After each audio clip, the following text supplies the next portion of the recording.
For 80 years, they lay hidden beneath the Danube. Now, the river can no longer keep their secret. Nazi warships, sunk during the final months of World War II, are breaking the surface as Europe's historic drought drains one of its greatest rivers. The past is resurfacing because the water is disappearing. Nature is sending its warnings, and it is not being subtle at all.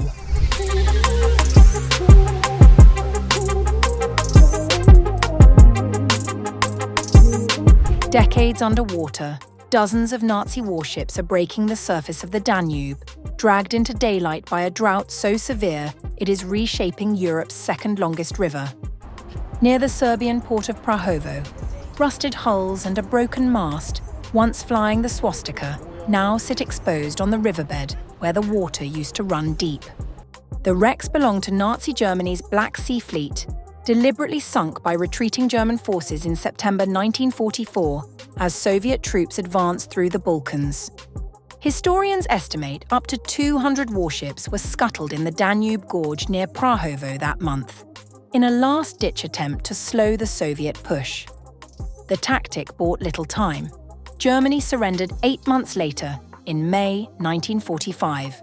Some of the wrecks were cleared decades ago under communist Yugoslav rule, but most were left untouched, still packed with the explosives they were carrying when they went down. The Serbian government, backed by European Union funding, has spent years trying to deal with what remains. It's a sad and a scary thing, and a very serious warning to society that we need to be careful with our resources. We need to pay more attention to our environment, and I think it's a very serious wake-up call. These concerns point to a crisis running far deeper than sunken history. The same drought exposing the ships is choking commercial traffic on a river that runs through 10 countries and pushing power plants across Central and Eastern Europe towards the brink. In Romania, engineers detonated 180 kilograms of explosives on August 3rd, blasting rock near the Bala Canal in a bid to force more water toward the Cernavodă nuclear plant. Low levels have already knocked 2 Romanian reactors offline.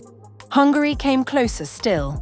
Prime Minister Peter Magyar said the country's Parks plant sat within millimetres of a forced shutdown overnight into August 4th, before water levels ticked back up just enough to keep its last working turbine running.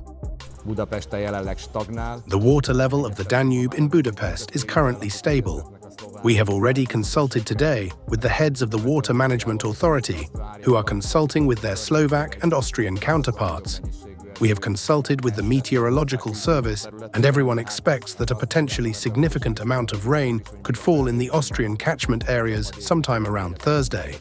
Scientists point to a familiar culprit behind the extremes, the same warming climate now scorching wildfires across Greece and France elsewhere on the continent. For the people of Prahovo, the war machines resurfacing in their river are less a curiosity than a warning, proof of just how far the water has fallen and how much further it may still have to go.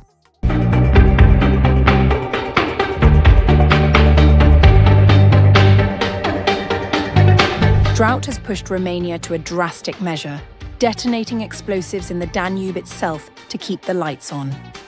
The country's armed forces carried out a controlled underwater explosion on August 3rd, targeting a rock formation known as Prahovo that was blocking water flow in the river's Bala branch. The goal was simple but urgent: redirect more water toward the Cernavodă nuclear plant before its last working reactor had to shut down.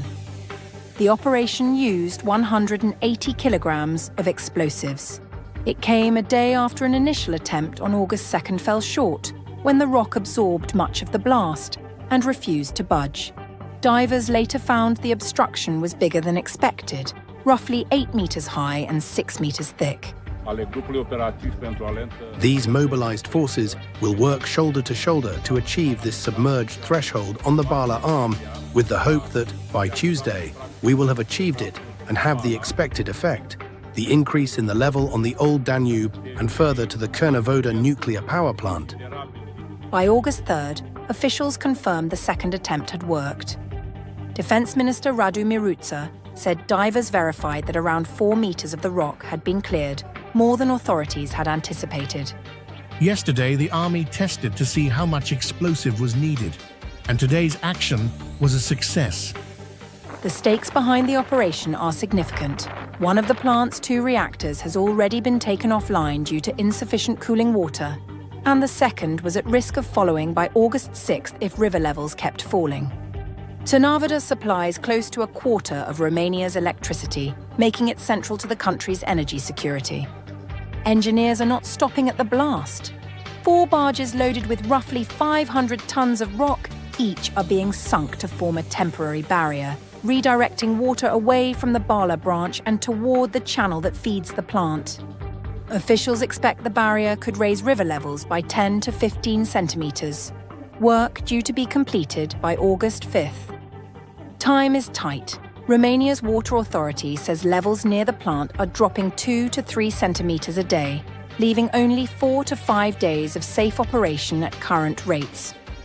Near the site, residents in the village of Izvoarele were warned in advance about the blasts. I told them not to be frightened, that it's normal to have questions when you see this much activity here. These are professionals who came to do this work. The Romanian government has declared a state of emergency for August over the drought and falling electricity output, with 7 million lei set aside for emergency works. Hydrologists warn that these low water levels may no longer be a passing phase, but a new reality the region will have to plan around.